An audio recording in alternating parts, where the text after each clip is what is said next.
Assalamualaikum warahmatullahi wabarakatuh. Shalom, Om Swastiastu, Namo Buddhaya, salam kebajikan. Yang saya hormati Ibu dosen pembimbing, Ibu Dokter Yuni Yamasyari. Sebelumnya izinkan saya memperkenalkan diri. Saya Armadadi Nur Alfian, NIM 220512120435. Di kesempatan kali ini saya ingin menyelesaikan tugas akhir dari mata kuliah metodologi penelitian, yaitu proposal skripsi dari bab 1, 2, dan 3. Dan judul pengembangan yang saya teliti ialah analisis kualitas pelayanan terhadap website Ibadi Pemerintah Kabupaten Sidoarjo menggunakan metode PISIS.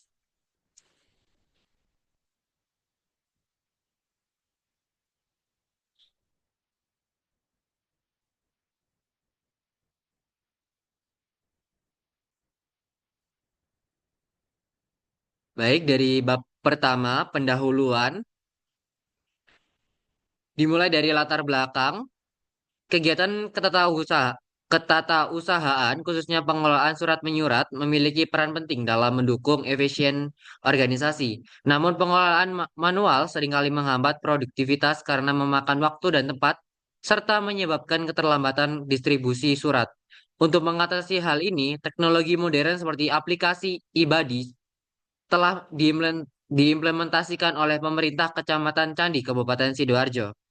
Ibadi adalah aplikasi administrasi berbasis desktop dan mobile yang mempermudah mengelola surat masuk, keluar, dan disposisi dengan fitur otomatisasi dan user-friendly. Evaluasi dan analisis menggunakan metode PISIS dilakukan untuk mengukur kinerja, kepuasan, dan efektivitas aplikasi ini. PISIS yang mencakup variabel seperti performa, efisiensi, keamanan, dan pelayanan dinilai lebih komprehensif dibanding metode lainnya. Tujuan analisis ini adalah meningkatkan kualitas layanan Ibadi sebagai aplikasi surat menyurat digital dan mendukung efisiensi, transparansi, serta akuntabilitas di lingkungan pemerintahan. Hasilnya diharapkan dapat menjadi acuan untuk mengembangkan sistem yang lebih baik. Selanjutnya, perumusan masalah. Yang pertama, apakah analisis PISIS dapat diterapkan pada website Ibadi Pemerintah Sidoarjo? Yang kedua, bagaimana hasil analisis kualitas pelayanan website Ebadi Pemerintah Sidoarjo? Tujuan penelitian. Yang pertama, mengevaluasi kualitas pelayanan website Ebadi menggunakan metode PISIS. Yang kedua, mengidentifikasi kelemahan sistem berdasarkan 6 dimensi PISIS. Yang ketiga, mohon maaf, ada kekeliruan. Memberikan rekomendasi untuk meningkatkan kualitas layanan dan pengalaman pengguna. Selanjutnya, manfaat penelitian. Yang pertama, manfaat praktis. Pada manfaat ini, yakni diharapkan agar dapat menjadi bahan pertimbangan dan masukan untuk meningkatkan kualitas pelayanan website Ibadi Pemerintahan Sidoarjo. Selanjutnya, manfaat teoritis. Penelitian ini diharapkan agar mampu menambah referensi serta literatur tentang kualitas pelayanan menggunakan metode PISIS. Batasan masalah. Yang pertama, peneliti hanya meneliti tentang kualitas pelayanan website Ibadi Pemerintah Sidoarjo. Yang kedua, data yang digunakan pada peneliti ini didapatkan dari kuesioner kepada pengguna website Ibadi Pemerintahan Sidoarjo. Yang ketiga, responden kuesioner adalah pegawai ASN yang menggunakan website Ibadi Pemerintah Sidoarjo. Baik, selanjutnya, bab yang kedua, tinjauan pustaka. Yang pertama, landasan teori. Yang pertama, sistem pada website Ibadi. Ibadi adalah aplikasi administrasi perkantoran yang user-friendly dan inovatif, dirancang untuk meningkatkan efisiensi dan akuntabilitas organisasi di Pemkab Sidoarjo. Keunikan Ibadi meliputi satu, cakupan luas. Kedua, sertifikat mendatangan elektronik. Yang ketiga, fitur pemantauan tidak lanjut disposisi. Inovasi ini berhasil meningkatkan produktivitas hingga 200% dalam mengelola surat menyurat, menjadikan sistem kerja lebih modern dan akuntabel. serta mendukung efektivitas institusi publik untuk mencapai tujuan pembangunan berkelanjutan. Yang kedua, analisis sistem.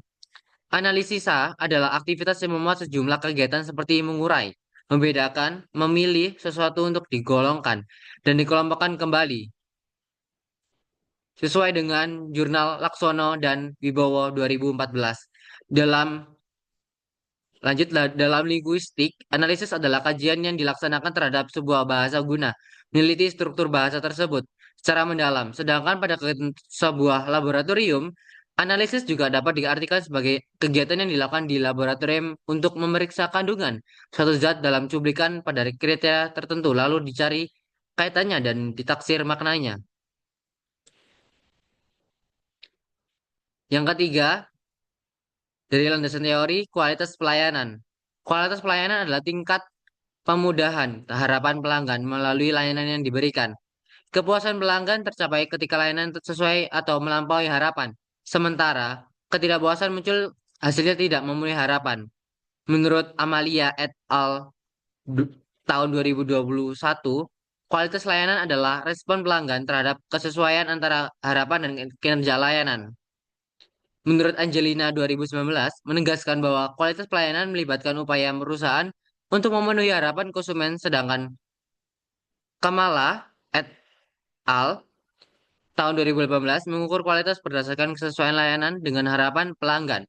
Dua faktor utama yang memengaruhi kualitas pelayanan adalah harapan pelanggan expect service dan pengalaman layanannya dirasakan perceived service. Lanjut, penelitian terdahulu.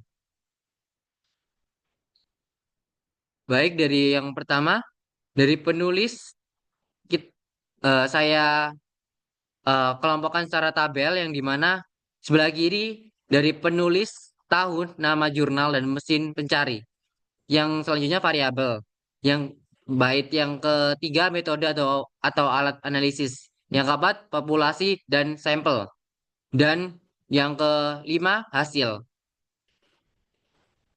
Dari yang pertama, Siono et al.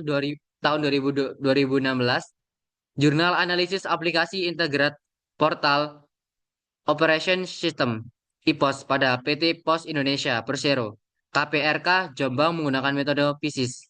Variabelnya X IPOS, Y PT IPOS Indonesia Persero. Metodenya PISIS.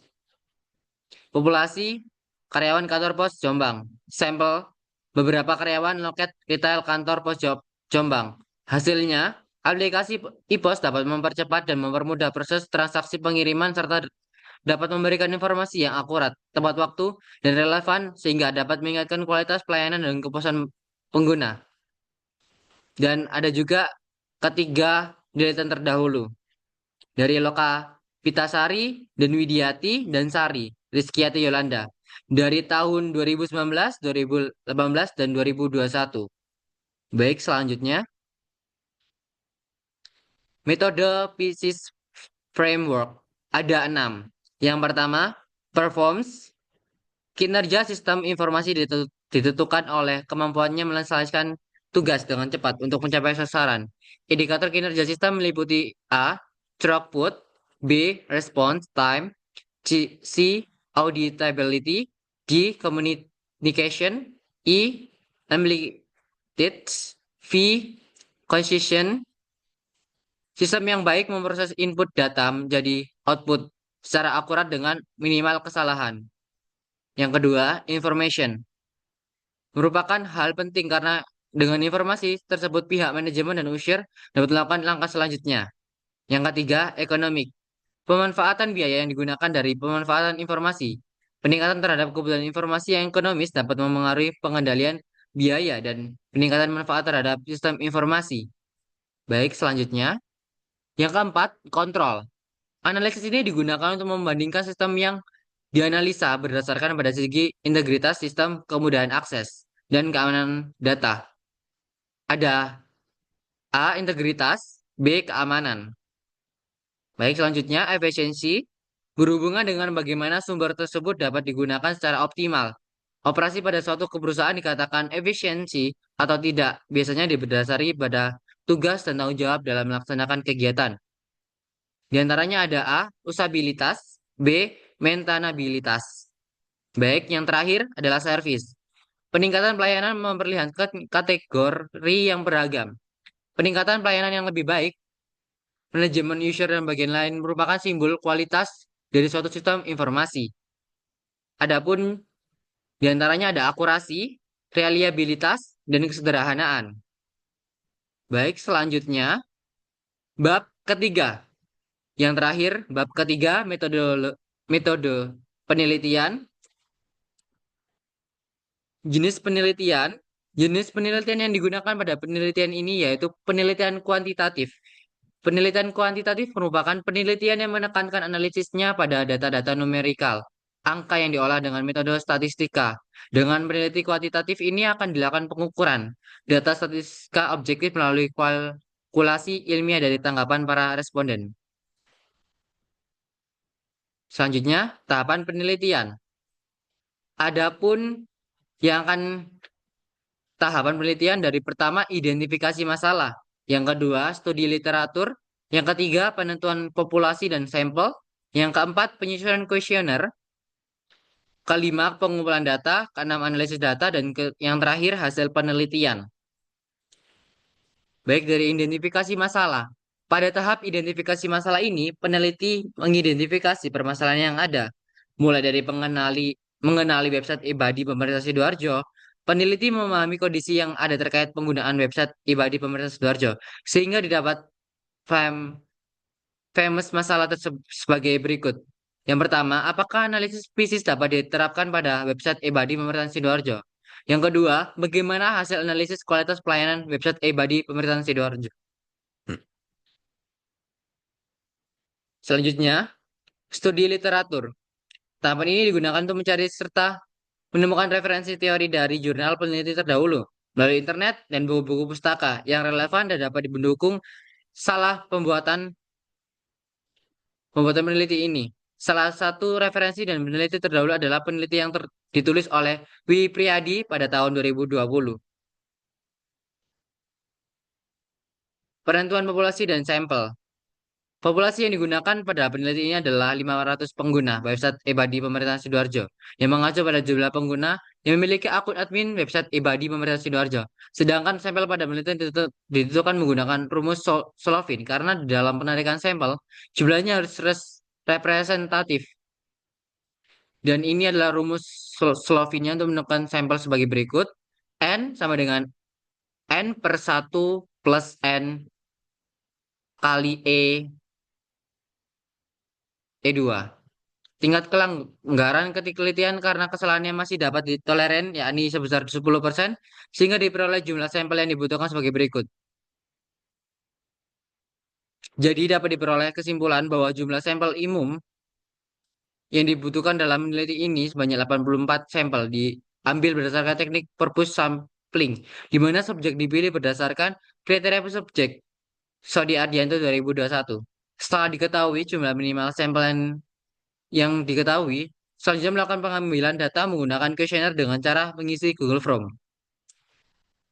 Selanjutnya penyusunan kuesioner. Penyusunan kuesioner penelitian ini digunakan untuk menyimpan dan mengolah pernyataan-pernyataan yang akan dinepali sebuah data untuk mengetahui kualitas pelayanan website Ebadi Pemerintahan Sidoarjo. Jumlah responden yang kan pada penelitian ini berjumlah 84 responden, yaitu pegawai ASN pemerintah Sidoarjo yang menggunakan website Ebadi pemerintah Sidoarjo. Pada penyusunan kuesioner pernyataan yang dibuat pengadopsi pada penelitian berdasarkan dari peneliti Sari Rizky Yatya Yolanda tahun 2021 dan Pratiwi dan Susanti tahun 2021. Dan ini adalah tabel 2 di item kuesioner, bisa dilihat performs, information and data, economics, control and security, efficiency, dan service. Di dalamnya ada indikator. Dari performance ada throughput, response time, audibilitas, kelaziman komunikasi, kelengkapan, konsistensi, toleransi, kesalahan akuransi. Sedangkan untuk informasi dan data, indikatornya adalah akurasi, relevansi, informasi. Penyajian informasi, fleksibilitas data. Dan untuk ekonomi, biaya dan keuntungan. Dan control and security, indikatornya ada integritas dan keamanan. Dan efisiensinya, indikatornya ada usabilitas dan mintabilitas. Dan service ada akurasi, reliabilitas, dan kesederhanaan. Baik, selanjutnya. Dan skala pengukuran yang digunakan adalah menggunakan skala Likert. Tabel 3 ini adalah skala Likert yang simbol SS adalah sangat setuju, nilainya 5, simbol S setuju, nilainya 4, simbol CS cukup setuju, nilainya 3, simbol TS tidak setuju, nilainya 2, simbol STS sangat tidak setuju, nilainya 1. Pengumpulan data. Data yang dikumpulkan berdasarkan kriteria penelitian yaitu pegawai ASN yang menggunakan IBADI pemerintahan Sidoarjo. Data diperoleh dari penyebaran kuesioner secara online yang dibuat sebelumnya melalui Google Form. Analisis data. Tahap analisis data pada penelitian ini diperoleh dari responden yang telah dihitung rata-ratanya. Metode PISIS berfungsi sebagai salah satu metode analisa sebuah sistem untuk mengidentifikasikan sebuah masalah dan akan ditentukan masalah utamanya dengan menggunakan rumus PISIS. Metode PISIS memiliki 6 variabel, yaitu performance, information and data, economic, control and security, efisiensi, dan service. Baik, itu saja presentasi yang saya utarakan. Semoga hasilnya memuaskan. Bismillahirrahmanirrahim. Terima kasih untuk Ibu dosen, Ibu Yuni Yamasyari. Saya ucapkan terima kasih dan mohon maaf apabila masih banyak kekurangan. Saya Armadinur Alfian, NIM 2205 4 035. Saya pamit, terima kasih.